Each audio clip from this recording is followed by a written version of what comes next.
Soul Journey Part 9, The Art of Energy and Manifestation. Liora drifted beside Celion as the golden light of the sanctuary pulsed softly around them. She felt more at home in this realm now, yet each moment revealed something new, an endless unfolding of discovery. Today, she sensed a change in the air, something different in the way the light shimmered, as if anticipating what was to come. Celion turned to her, his emerald and amethyst wings folding gently behind him. "You have begun to understand harmony," he said. "Now it is time to learn creation." Leora pulsed curiously. "Creation? You mean like the music?" Celion smiled, his presence warm and reassuring. "Music is one form of creation, but all things, sound, light, structure, even thought, are shaped by resonance. The realm responds to intention, and as you grow, you will learn to weave your own energy into existence." He extended a hand, and before them the golden glow of the sanctuary shifted. A space emerged, vast, open, and filled with gentle waves of light swirling in infinite patterns. Leora could feel them moving, almost like currents of water, responding to unseen forces. "This is the field of manifestation," Celion explained. "Here, souls learn to shape energy, not through control, but through balance." As they entered the space, other souls became visible, some shimmering as luminous orbs, others forming delicate human-like shapes, their light fluid and shifting. In the distance, an elder being stood, its radiance deep and ancient, layers of light flowing around it like cascading silk. Celion inclined his head toward the elder. "This is Mariel, a master of creation." The being's presence was profound yet inviting. It regarded Leora with a knowing stillness, as though seeing beyond what she understood of herself. "Welcome, young one," Mariel said, its voice resonating like a chime through the space. "You are here to learn how to shape the formless." Leora hesitated. "I don't know how." "Yet you already do," Mariel replied. "You exist, therefore you shape. But here, you will do so with intention." With a gentle motion, Mariel raised a hand, and the waves of golden energy around them began to coalesce. The light swirled, forming into intricate spirals, then into solid structures, delicate, crystalline shapes that hummed with resonance. Leora watched in awe. "How do you do that?" "By listening," Marielle said simply. "Creation is not about forcing energy into form. It is about aligning with it, feeling it, and letting it flow through you." Mariel turned toward Leora. "Now, try." Leora hesitated, then reached out with her awareness, feeling the energy around her.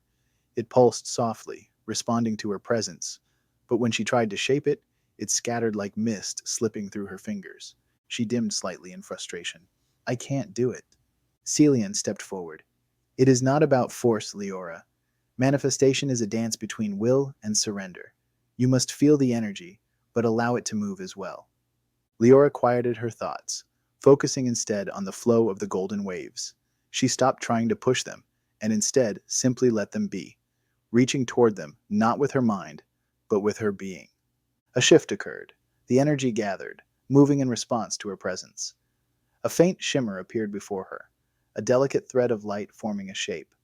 At first, it flickered, uncertain, but as she poured her intention into it gently, it solidified, becoming a small, radiant sphere. Leora pulsed brightly. "I did it!" Marielle's light deepened in approval. "Yes, and as you grow, so too will your creations." Leora looked around the field of manifestation, seeing the other souls shaping their own expressions of light and form. Some created patterns of intricate beauty, while others wove flowing structures that shimmered and changed. She realized that every creation was unique, shaped by the soul's essence. She looked at her small sphere, sensing its simplicity, but also its potential. Celion placed a hand on her shoulder. "What you create reflects who you are in this moment. As you expand, so too will the worlds you shape." Leora turned back to the glowing sphere in front of her. It was just the beginning, but something within her felt limitless. Soul Journey, Part 10, The Council of Elders and the Purpose of Soul Evolution. Leora stood in the field of manifestation, still marveling at the tiny sphere she had formed. Though it was small, it represented something vast, a realization that she could shape reality through intention. But as she looked around at the other souls, some crafting entire structures of light, intricate woven geometries, or flowing rivers of energy, She felt a growing question forming within her. Why do some souls dedicate themselves to creation, while others choose experience, challenge, or reincarnation? Celion must have sensed her curiosity because his energy pulsed with warmth. You are beginning to wonder about purpose, he said. Come, there is a place where such questions find clarity. He extended a hand, and as Liora reached for it, the space around them shifted. It was different than movement. It was as if the very frequency of their existence changed, and suddenly they were elsewhere. Before them stood a vast amphitheater of light, open and expansive, yet intimate, as if it stretched infinitely yet fit perfectly within her awareness. Tall, radiant beings formed a circle, a gathering of elders, their luminous forms more refined, their energy ancient and steady.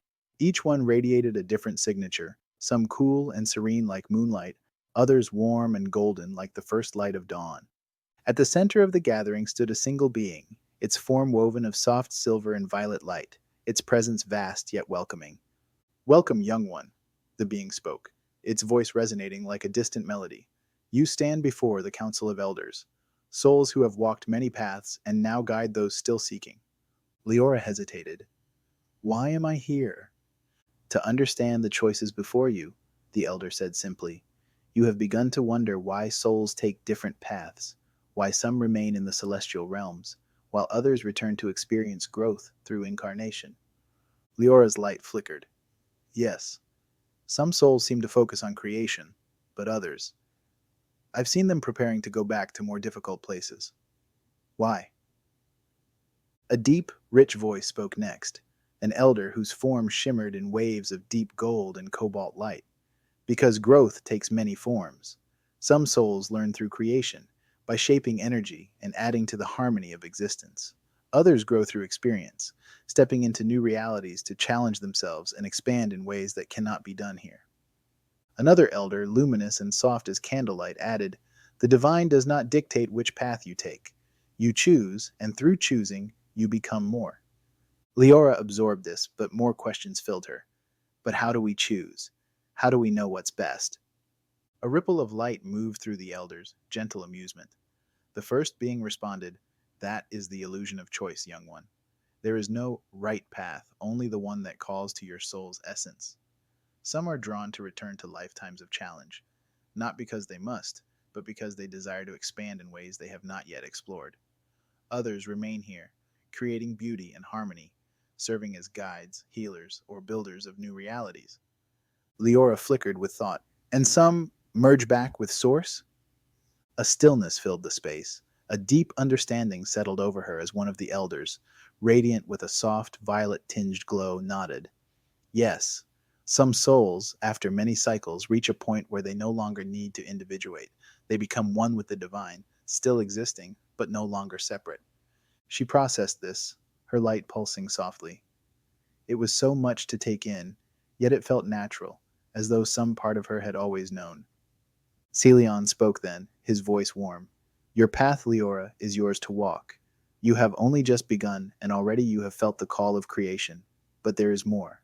There is always more. Liora turned back to the council. And I will know when I'm ready? A bright melodic pulse moved through the gathering. Yes, the elder replied, because the pull toward your next experience will come from within. It will never be forced upon you. Liora looked around at the infinite expanse of possibility.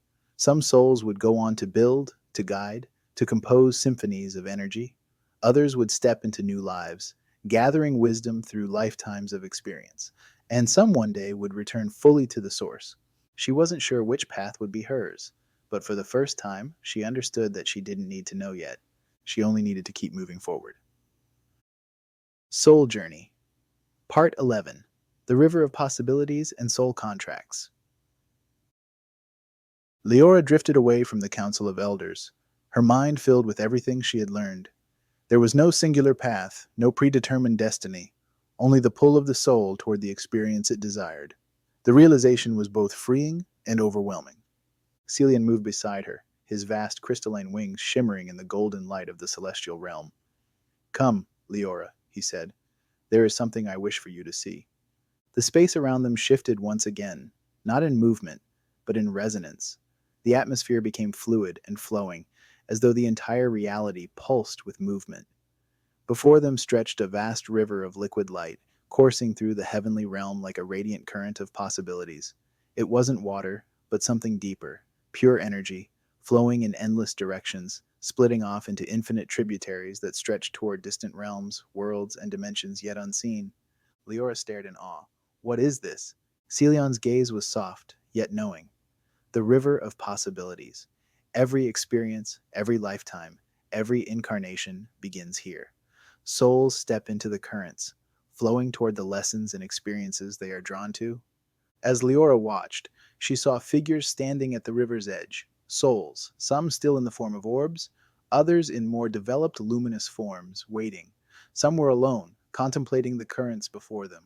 Others stood in small groups, communicating in ways beyond words, choosing experiences together. A flicker of movement caught her attention. A pair of souls, one glowing with soft sapphire blue light, the other with golden amber hues, stood side by side at the water's edge. They pulsed with familiarity toward one another, not with words, but with shared recognition. Liora felt an instinctive pull to listen beyond sound. As she attuned herself, their intentions became clear. Will you go again? The blue soul asked. Yes, the golden one responded. And you? The blue soul's light shifted in contemplation. Not yet, but soon. Liora pulsed with curiosity and turned to Celion. They know each other? Celion nodded. They have walked many paths together. Some souls choose to incarnate alongside those they have known before, learning and evolving together. Others part ways for a time, meeting again when they are called to. Liora watched as the golden soul stepped forward, merging into the current. The blue soul remained at the edge, its light pulsing softly as it observed the flowing river. A thought stirred within Liora. Do we always choose to go together, or are we ever alone? Celion's gaze deepened. Both. Some souls incarnate with familiar companions, choosing lives that intertwine across many realities. Others choose solitude, seeking experiences that forge their growth in different ways. He gestured to the river. But even when one walks alone, they are never truly separated. The threads of connection remain. Liora turned her focus back to the river, watching souls stepping into the streams, their energy flowing outward, drawn toward unseen destinations. She could feel the pull of the currents, as if each one whispered of lessons waiting to be learned. Some were gentle, bright, filled with ease and creation. Others pulsed with challenge, growth, and transformation.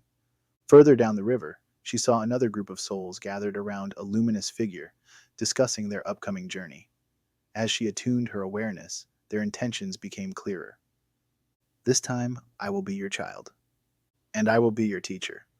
We will meet at the turning point of my life, and you will help me remember who I am. Leora's light flickered with awe. They are planning their lives? Celion inclined his head. Yes. Before stepping into the currents, souls often discuss their chosen lessons, the roles they will play in each other's growth. These are not rigid contracts, but agreements of the heart, intentions set before the journey begins. Liora pulsed with wonder. But once they're there, they won't remember, will they? Not always, Celion said. Some memories remain in subtle ways, through intuition, recognition, the deep knowing of the soul. But in many cases, the forgetting is part of the experience. It allows for true choice, genuine discovery. Liora turned back to the glowing river, feeling its currents, sensing the possibilities stretching endlessly before them. A deep thought surfaced. Do I have to go? Celion's energy pulsed with reassurance. Not yet. You are still awakening to who you are. But one day when your soul feels the pull, you will know. No one is forced into experience. The choice is always your own. Liora watched the golden light flowing through the currents, feeling the echoes of stories yet to be written, lifetimes yet to be lived. Some souls stepped forward boldly, others lingered, contemplating. Each one followed the rhythm of their own becoming. She wasn't ready yet, but one day she would be, and when that moment came, she would know.